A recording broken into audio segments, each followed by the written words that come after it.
वैसे तो बहुत सारी चीज़ें हैं जो जनाब अबू तालिब अलैहिस्सलाम के सिलसिले में उनकी शख्सियत को मस्क करने के लिए पेश की गई, मगर एक बड़ी अहम बात है जो कहीं ना कहीं से हमारे यहाँ भी अंदर घर में आ गई है, आपकी माली हैसियत। क्या बयान करेंगे आपके जनाब अबू तालिब की अपनी खुद माली हैसियत क्या थी?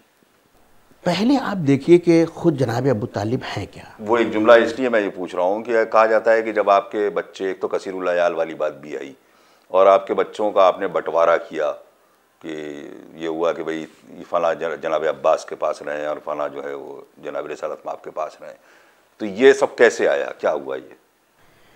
देखिए, हकीकत ये है कि बनी उमैया रसूल और आले रसूल के दुश्मन थे, लेकिन ये जाहिल दुश्मन थे। लिहाजा इन्होंने भी जो भी किया वो जहालत के दायरे में किया, अपनी अक्ल के हिसाब से, कीने के दायरे में किया, इंतकाम लिया उन्होंने। लेकिन बनी अब्बास क्योंकि मौला अली के शागिर्द की नस्ल से आते हैं, बहुत अच्छी बात है। बनी अब्बास बहरहाल पढ़े लिखे थे, और ये पढ़े लिखे इसलिए हुए कि बाबे इल्म के तुफैल में ये पढ़ लिख गए थे, एक ही घर के थे, एक ही घर के थे।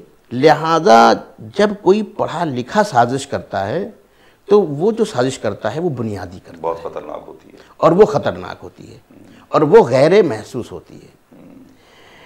इसीलिए जनाब अबू तालिब की जितनी किरदार कुशी बनी अब्बास ने की है और जिस पैराए में जाके उन्होंने की है वो दूसरे नहीं कर सके।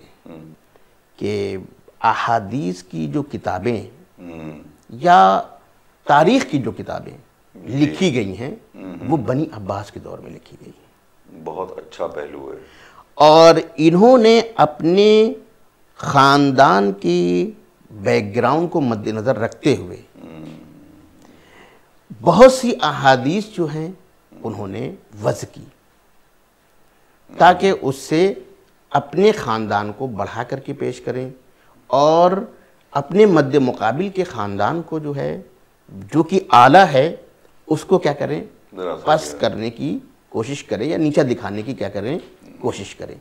इसीलिए जो रावी रिवायत कर भी रहे हैं, एक बार तो मामून ने इमाम रज़ा अलैहिस्सलाम से मुकाबला भी किया था ना कि हम जद्दी हैं और अज़मत में बराबर हैं, जिस पर आपने जवाब दिया था। तो इनकी हमेशा कोशिश रही, ना सिर्फ ये कि मामून की बल्कि बहुत से, इसके बाप की भी मिलती है, हारून की भी मिलती है और दूसरे लोगों की भी।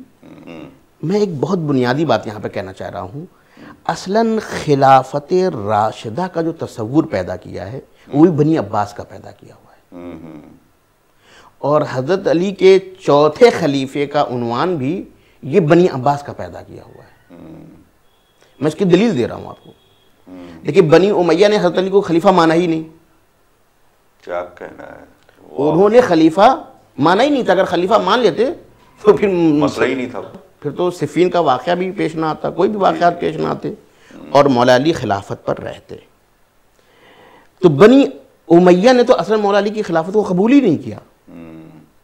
लेकिन जब बनी अब्बास आए खिलाफत पर, देखिए बहुत ही अहम मोड़ पे मैं नाज़रीन को ले जाना चाह रहा हूँ। जब बनी अब्बास आए, अच्छा बनी अब्बास कौन है? इन्होंने अर्रज़ा मिन आले मोहम्मद का नारा लगा करके हुकूमत हासिल की बनी उमैया से, और इमाम हुसैन के खून का बदला लेने का जो है ढोंग रचा। और इस दो नारे से, अलबत्ता ये भी एक बहुत ही सियासी शातिर लोग थे, फ़र्द का नाम नहीं लिया, कामन बात गई, कहा कि हम आले मोहम्मद की रज़ा के लिए लड़ रहे हैं, मगर वो फ़र्द कौन है उसका तज़किरा नहीं किया। तो शुरू से ही इनकी नीयत में क्या है, तो खोट पाया जाता था। यही बनी अब्बास जो हैं वो खिलाफत पर पहुंचने से पहले तक तशय्यो की तबलीग करते थे, लेकिन जब ये इख्तिदार पर आए, अब ये दो राह पे खड़े हो गए। अगर ये कहते हैं कि हज़रत अली जो हैं वो खलीफा बिला फसल हैं, तो उनकी नस्ल को खिलाफत देनी पड़ेगी। एक तरफ से ये बनी उमैया को भी सही नहीं कह सकते हैं, उन्हीं को तो हटा, क्योंकि उनको हटा करके लाए हैं। अच्छा, जनाब उस्मान भी क्या थे? बनी उमैया से थे। बनी उमैया जनाब उस्मान की खिलाफत तक तो मुनकिर नहीं थे ना, उनकी तो खिलाफत को मानते थे, हज़रत अली की खिलाफत के मुनकिर थे जी। बनी अब्बास के लिए ये दो राह था, ना तो अकीदे तशय्यो के मुताबिक इमामत का नज़रिया जो पहले पेश कर रहे थे उसको ला सकते थे, अगर उसको लाते तो हुकूमत से हाथ धोना पड़ता, अहले बैत को आना पड़ता। और दूसरी तरफ से अगर बनी उमैया की हिमायत करें और ये कहें कि मसलन हज़रत अली ने उस सिलसिले से अपने को जोड़ें, तो ये होगा कि तो बनी उमैया ही से के खलीफा हुए। अगर जनाब उस्मान के से रिश्ता जोड़ते हैं हज़रत अली को हटा करके, तो क्या होगा? जनाब उस्मान बनी उमैया से हैं, तो नतीजा क्या निकलेगा कि गोया इनको खिलाफत किससे मिली? बनी उमैया से मिली। लिहाजा इन्होंने उस नज़रिए से भी दूरी अख्तियार की और इस नज़रिए से भी हज़रत अली को बजाय इसके कि इमाम के उन्वान से पेश करें, इन्होंने ये नज़रिया ऐड किया कि ये चौथे खलीफा हैं। और अब उस चौथा खलीफा के जो कि हाशमी है, उससे हम बनी अब्बास को खिलाफत गोया जुड़ रही है। वाह वाह वाह। और इसीलिए फिर इन्होंने एक हदीस रसूल के नकल करो, क्योंकि हदीस सब इन्हीं किताबों में इन्हीं के ज़माने में लिखी गई कि खिलाफत राशिदा क्या है, 4 तक है, और उसके बाद बनी उमैया को तो इनको सियासी एतबार से ख़त्म ही करना था, लिहाजा वो ख़त्म हो गए, कट लगा दिया और खिलाफत राशिदा को वहाँ पर रोक दिया। तो ये तमाम शैतानत जो है दर हकीकत जिसने भी की है वो बनी अब्बास है। और हमने कहा कि क्योंकि बनी अब्बास के मुखालिफ अलवी थे, इसलिए तमाम तर साजिशों में ये शरीक हैं। अलवियों को नीचा दिखाने के लिए इन्होंने ये रिवायत गढ़ी जनाब अबू तालिब को काफिर दिखाने की, या जनाब अबू तालिब को गरीब और फ़कीर, और ये कि हमारे अब्बास जो थे, बुज़ुर्ग जो थे, वो इस कदर अमीर थे कि उन्होंने जनाब अबू तालिब की क्या की थी? मदद की थी। और इस तरीके से गोया जो हमेशा उनके एहसान के तले दबे रहे, उन्होंने तारीख़ में अपना एहसान क्या करना शुरू किया? जताना शुरू किया।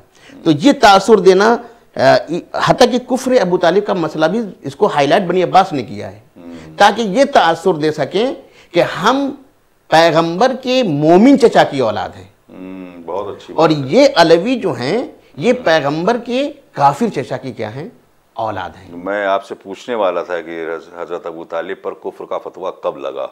बहुत खूबसूरत बात। ये दर हकीकत इसको हाईलाइट जो है वो बनी अब्बास ने किया, बहुत ही शातराना इनकी चाल रही है। इसलिए उन्होंने बहुत सी रिवायतें जो हैं वो गढ़ी और उसको उन्होंने तारीख़ में जगह दिलाई। और उसके लिए इनकी कोशिश ये थी कि देखिए, मैं एक बहुत अहम बात कहना चाह रहा हूँ, हदीस की जो किताबें लिखी गई हैं वो बनी अब्बास के ज़माने में लिखी गई हैं, लेकिन जिन रावियों से इन्होंने नकल किया है वो रावी तो अब जिंदा नहीं है, वो तो अपना दिफा भी नहीं कर सकते हैं कि वाक़ई उन्होंने कहा भी है या नहीं कहा है।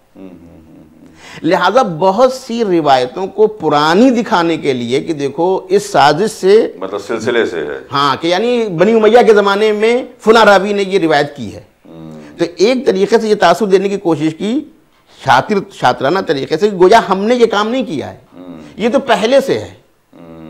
मसल फर्ज करें कि कुफ्र के जो मसले की एक रिवायत है वो मुगीरा बिन शाबा से है, खूब ये मुगीरा को सब जानते हैं, लेकिन जिस वक्त ये हदीस लिखी जा रही है उस वक्त तो मुगीरा जिंदा नहीं है।